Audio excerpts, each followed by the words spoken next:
Hello दोस्तों, तो आइए कंटिन्यू करते हैं हमारा चैप्टर वेव। सो वेव के अंदर नेक्स्ट पॉइंट हमारे पास है velocity and acceleration of particle in wave motion की। वेव मोशन के अंदर एक पार्टिकल की वेलोसिटी और उसका एक्सिलरेशन क्या क्या होते हैं।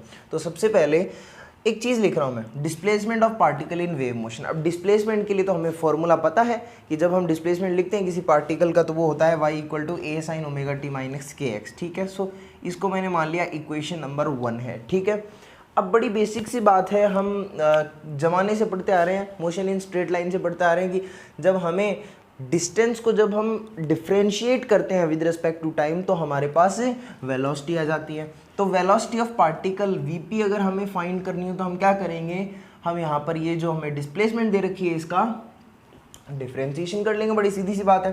तो डिफ्रेंशिएशन करेंगे तो यहाँ पर क्या प्राप्त होगा, ए ओमेगा।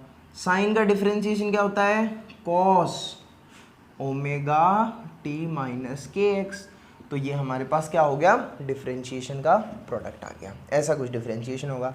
अब मैंने क्या किया, ये जो ओमेगा था इसको ट्रांसपोज करके मैं नीचे ले गया, तो VP by omega is equals to A cos omega T minus K X. Yes और नो। अब हम इसको मान लेंगे कि ये हमारी है equation number 2। Okay, now what is this acceleration of particle. Acceleration of particle कैसे आएगा भाई, जैसे हम क्या करते हैं, हम कभी भी जब हमें डिस्टेंस दे रखी होती है तो उसका जब हम डिफरेंशिएशन करते हैं तो हमारे पास वेलोसिटी आती है, वेलोसिटी का डिफरेंशिएशन करते हैं तो एक्सिलरेशन आती है। अगर हमें एक्सिलरेशन दे रखी होती है और उसका इंटीग्रेशन करते हैं तब हमारे पास आती है वेलोसिटी, और वेलोसिटी का इंटीग्रेशन करने से आता है डिस्टेंस। ठीक है, so acceleration of particle. Acceleration of particle कैसे कैलकुलेट करेंगे, डिफरेंशिएशन कर देंगे इस ऊपर वाले, ये जो एक्सप्रेशन है ना ये वाला, इसका डिफरेंशिएशन कर देंगे वापस। तो वापस डिफरेंशिएशन करेंगे तो क्या प्रोडक्ट आएगा, ज़रा गौर से देखो, ए ओमेगा स्क्वायर आ जाएगा, एक और ओमेगा आ जाएगा यहाँ से। कॉस का डिफरेंशिएशन होता है माइनस साइन, साइन का कॉस, कॉस का माइनस साइन, कॉस का माइनस साइन होता है differentiation omega T minus K x. तो आई होप आपको दिख रहा हो। और ये हम ले लेंगे हमारी इक्वेशन नंबर 3। ये इक्वेशन नंबर आ गई हमारी 3। ठीक है, अब देखो क्या करना है, हमें सिंपली ये जो इक्वेशन नंबर 1 और 2 है इनका स्क्वायर करके इनको ऐड करना है। व्हाट वी आर डूइंग, 1 का स्क्वायर प्लस 2 का स्क्वायर। ठीक है, 1 2 मतलब 1 का स्क्वायर 2 का स्क्वायर 4 नहीं, इक्वेशंस इन दोनों का स्क्वायर करना है हमें। चलिए देखते हैं क्या होता है अभी। तो इक्वेशन नंबर 1 में y इधर साइड में Y square plus V P square plus omega square upon omega square, sorry. Then after that इधर की तरफ क्या आएगा, A square sine square omega T minus K X plus A square cos square omega T minus K X. अब क्या करेंगे हम, देखो ज़रा इधर की साइड क्या लिखेंगे, ए स्क्वायर को कॉमन लो। अब एक बात बताओ, ए स्क्वायर नहीं sine square theta plus cos square theta, A square को कॉमन लेने के बाद अंदर क्या बचा है, sine square theta plus cos square theta. और साइन स्क्वायर थीटा और कॉस स्क्वायर थीटा क्या आता है, तुमने क्लास 10 ट्रिग्नोमेट्री में पढ़ा होगा, क्या आता है, अरे ये तो ए स्क्वायर मतलब ये तो 1 आएगा, अंदर तो 1 आ गया ना, sign square theta plus cos square theta, अंदर 1 आ गया, ए स्क्वायर को हमने कॉमन ले लिया था। चलो ठीक है, ओके। अब हम क्या करेंगे, अब हम क्या कर देते हैं, इसको ट्रांसपोज कर देते हैं। देखो सरिता घूम क्यों रहे हो, आराम से एक जगह खड़े हो जाओ। Y square plus V P square, तो इसको क्या किया मैंने, यहाँ से वाई को इधर ले आता हूँ मैं, तो ए स्क्वायर माइनस वाई स्क्वायर। ठीक है, अब मैं क्या कर रहा हूँ, अब वी पी स्क्वायर लिख रहा हूँ, मतलब अब ये ओमेगा स्क्वायर यहाँ मल्टीप्लाई में आ जाएगा, A square minus Y square. Now what is this, Y, Y displacement of particle है। ठीक है, अब फाइनली मुझे फॉर्मूला लिख देना है वेलोसिटी ऑफ पार्टिकल के लिए। क्या होगा, अंडर रूट आ जाएगा, स्क्वायर हटेगा तो अंडर रूट ओमेगा का स्क्वायर, इसका मतलब ओमेगा तो बाहर निकल गया। ठीक है, ओमेगा तो बाहर आ गया, अंदर क्या बचा, A square minus Y square. So this is formula to find the velocity of particle.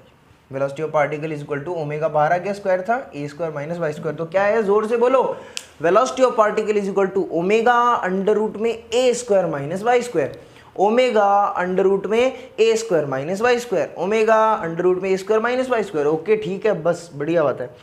अब इक्वेशन नंबर 1 को देखो और 3 को देखो, इक्वेशन नंबर 1 एंड 3 इन दोनों को देखो। यहाँ से हम क्या बोल सकते हैं कि देखो a sine omega T minus K x, यहाँ पे देखो a sine omega T minus K x. तो अगर हम माइनस ओमेगा स्क्वायर को अलग लिख लें, माइनस ओमेगा स्क्वायर को अलग लिख लें, तो ये जो बाकी रेड में मैंने अंडरलाइन कर रखा है ये y है, y है। तो एक्सेलरेशन ऑफ पार्टिकल क्या आएगा, ओ माइनस ओमेगा स्क्वायर अपॉन में y।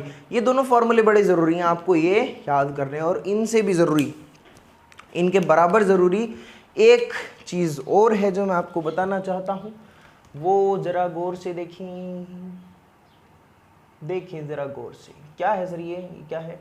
देखो मैंने यहाँ पर क्या किया है कि एक सिंपल हार्मोनिक वेव को ड्रॉ करने की कोशिश की है, और यहाँ पर मैंने शो किया है कि यहाँ पर ये मीन पोजीशन है और ये क्या है, ये एक्सट्रीम पोजीशन है। तो तुमको बड़ा ये तो पता ही होगी बेसिक सी बात कि भाई मीन पोजीशन पे वेलोसिटी मैक्सिमम होती है, मीन पोजीशन पे वेलोसिटी मैक्सिमम होती है। और जब वो पार्टिकल एक्सट्रीम पे जाता है तो उसकी मोमेंट, अब ये तो पता ही है कि यार जैसे एक गेंद है उसको ऊपर फेंकते हैं अपन, तो ऊपर जाते जाते जब वो मैक्सिमम ऊपर पॉइंट पर पहुंच जाती है तो उसके बाद में उसकी मोमेंट के लिए, एक क्षण के लिए वेलोसिटी ज़ीरो होती है, फिर वो नीचे आना स्टार्ट करती है। तो यहाँ से मैं कंक्लूड करता हूँ कि, या फिर मैं बता देता हूँ तुमको कि मीन पॉइंट पर वेलोसिटी मैक्सिमम होती है और एक्सट्रीम पॉइंट पर वेलोसिटी मिनिमम होती है, लेकिन एक्सट्रीम पॉइंट पर एक्सीलरेशन मैक्सिमम होता है। एक्सट्रीम पॉइंट पर वेलोसिटी मिनिमम देखी जाती है लेकिन एक्सीलरेशन मैक्सिमम देखा जाता है। तो मैं ये बोल सकता हूँ ना कि maximum velocity y equal to 0 पर प्रेजेंट है, maximum velocity at y equal to 0। ये y एक्सिस है ना और ये x एक्सिस है, तो y एक्सिस जब 0 है मतलब इस मीन पोजीशन पर, मीन पॉइंट पर वेलोसिटी 0 है, वेलोसिटी 0 है। तो हम क्या करें, नाचें गाएं ढोल बजाएं? नहीं, आप ये मत करो, आप यहाँ से एक कंक्लूजन लिखो। क्या कंक्लूजन लिखें सर? कंक्लूजन ये लिखो कि वेलोसिटी ऑफ पार्टिकल यहाँ पर क्या होगी, एक्चुअली क्या होगी। मैक्सिमम तो है लेकिन कितनी है, ये एक्सप्रेशन बहुत इंपॉर्टेंट है कि कितनी है मैक्सिमम भी। तो अपन ने भी एक फॉर्मूला निकाला था ओमेगा अंडर रूट में a square minus Y square, ठीक है। अब एक बात बताऊं, ओमेगा तो वैसा का वैसा, अंडर रूट में a स्क्वायर माइनस वाई की वैल्यू 0 है ना, 0 का स्क्वायर 0, तो क्या लिख दूं यहाँ पर, ओमेगा और a बाहर आ जाएगा ना a, तो a omega.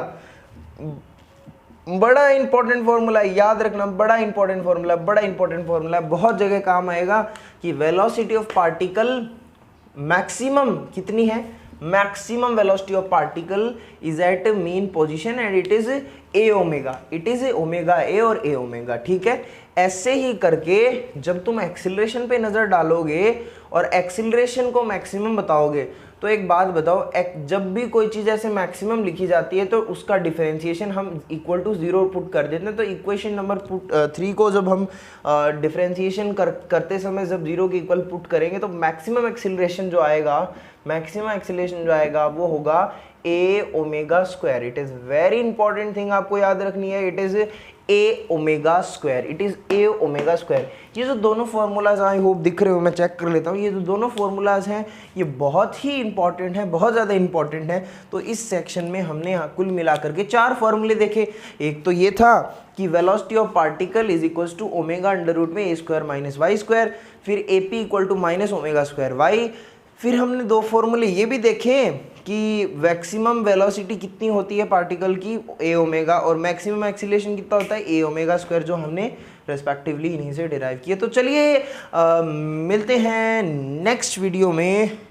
Till then take care, bye bye. क्या करेंगे नेक्स्ट वीडियो में ये तो बताओ सर?